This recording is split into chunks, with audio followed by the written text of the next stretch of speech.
Hello, good evening, and I'm Andy, and I'm taking TL 215 this spring, and my presentation is about should student lose should student lose recess for bad behaviors.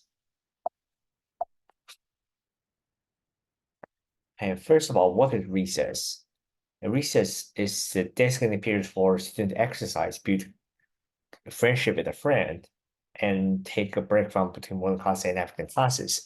Some proven benefit of a recess for elementary school, the student include academic performance and behavior management and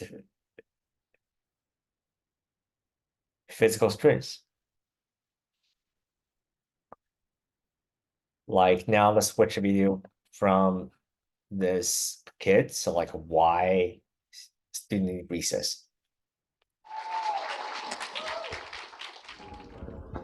Once last year I got armor and a sword. I found a dog and played with him. I built a house and made a garden. Night came and monsters were everywhere. There was an evil lord that I started killing. Just as I was about to destroy him, time to line up. Hello, my name is Simon Link, and I'm talking about why kids should have an hour-long recess. Did you know that genes change when they get playtime? Out of 1,200 genes that scientists have studied, one-third of them have changed when they had a half-hour playtime. Since the 1800s, research shows that you learn better and faster when having playtime. Work that has breaks is more effective than work with long stretches. Some colleagues visited a school that had no recess. They asked them to have recess twice a week so that they could watch them and see what they were like. They were more focused and less fidgety on days when they had recess. Stress impacts on learning and health. For many children, especially those considered hyperactive, recess is an opportunity to expend energy in a healthy, suitable manner. Recess develops social skills. Recess may be the only time of the day when children have an opportunity to experience socialization and real communication. The outside light triggers the synthesis of vitamin D, which many studies have shown increases academic learning. The outdoors is the best place for children to burn calories, practice emerging physical skills, and experience the pure joy of movement. According to Ray Pika, who is a children's physical activity specialist, recess may be the research even shows that when having physical activity at school, you usually have more physical activity at home, and children who don't have the opportunity to be physically active during the school day don't usually compensate during the after-school hours. Running around helps the brain. Thanks to advances in brain research, we know that most of the brain is activated during physical activity, much more so than being a couch potato. Now, stand up and do 10 jumping jacks when I say go. Go! 1, 2, 3, 4, 5, 6, 7, 8, 9, 10. Now sit down. I imagine a world where every child gets lots of playtime. I hope that if you have children, you will make sure that those children get lots of playtime. Thank you.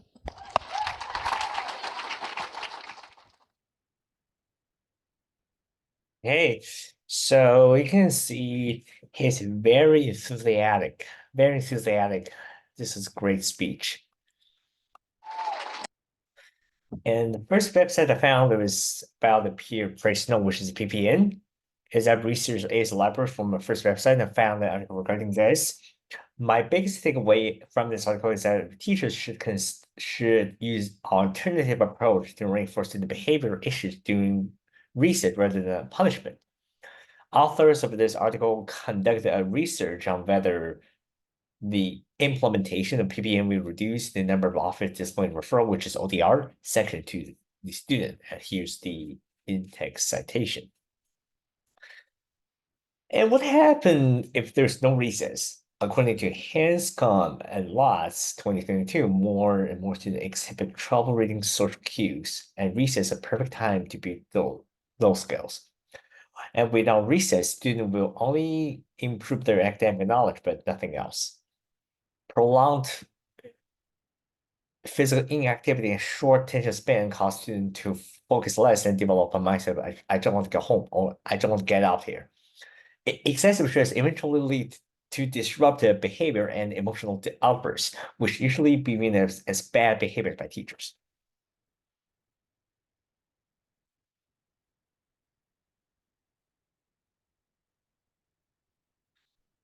Opinions on whether recess is a privilege. The side A is because students in elementary and junior high school, usually age and between 6 and 14, which sometimes they may not be capable of controlling their behaviors or managing the stress, which they have not been learned. Punishment will only worsen the behavior problems, and besides, it's not fair that student under IEP or 504 or they have any kind of disability, they get punished for their disabilities. But another side is like while punishing student for punishing student for behaving poorly sounds harsh, but student must learn from the consequences. Teacher can use strategies such as CIC, which is check in and check out, to establish those interaction with their student. However, punishment and consequences are two different terms. Teachers should teach their student how to behave with consequences, like what to not do and what to do when they're in the public setting or in school. Why students exhibit abnormal behaviors and students with autism spectrum disorder, which SD or ADHD, and other disabilities may experience difficulty communicating with the teachers and the classmates, so they don't know how to communicate.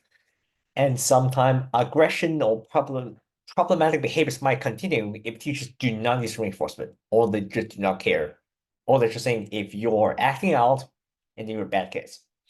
At school, they remove recess from their bell schedule and gives them no time to relax. And it is against the recommendation of CDC that all elementary school students should have at least 20 minutes of physical activity or recess every day. Here's all the APA in-text citations is here. The academic rigor of the curriculum exceed what elementary